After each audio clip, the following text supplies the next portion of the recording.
नाडे सरांनी आपल्याकडे होम लोनसाठी फाईल दिली होती. त्या होम लोनमध्ये भरपूर काही अडचणी आल्या. आपण प्रत्येक अडचण शॉर्टलिस्ट करत करत करत करत ते शेवटी फाईल करून आपण ती फाईल काढली. आणि विशेष म्हणजे नाडे सरांनी खूप छान आम्हाला कोऑपरेट केलं.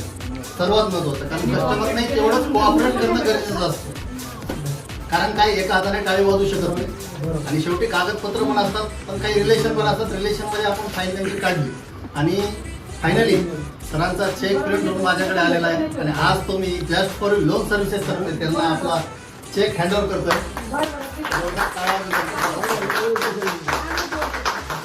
नाडे सरांचं मी just for services loan services परिवारामध्ये हार्दिक स्वागत करतो.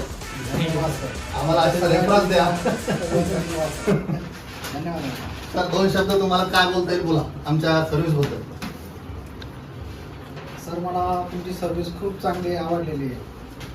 चांगलं सगळं मार्गदर्शन, सगळं मॅडमला चांगलंच मार्गदर्शन केलं. कारण की आमचं लोन कुठंच होत नव्हतं.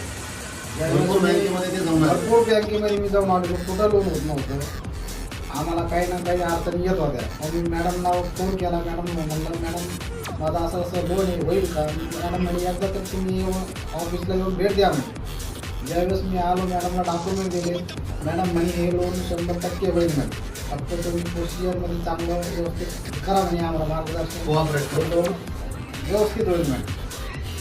मॅडमनं आज हे आमचं स्वप्न साकार केलंय. एक घर झालं आयुष्यामध्ये. आपलं स्वतःचं घर म्हणजे आज माणूस पलाट बी घेऊ शकत नाही. आज मी फ्लॅट घातला. अरे वा.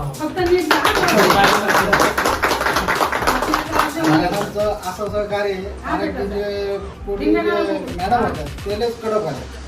आम्ही तर मी काय केलं माहिती का, मॅडम तरी म्हणलं, मॅडम मला काही 4 ते 7 लाख रुपये मागते, तेवढे माझ्याकडे पेमेंट नाही. पण मॅडम स्वतः त्या मॅडमला बोलल्या, ते मॅडम तरी आग्री झाले नाही.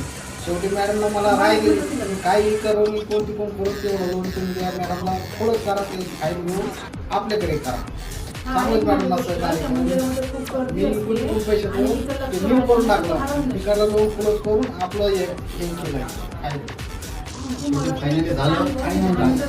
तुमच्या घरोघरीला नक्की बोलवा आणि सगळे टीम येऊ आम्ही.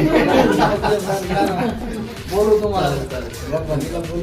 एक सरांकडे रिसिव्ह.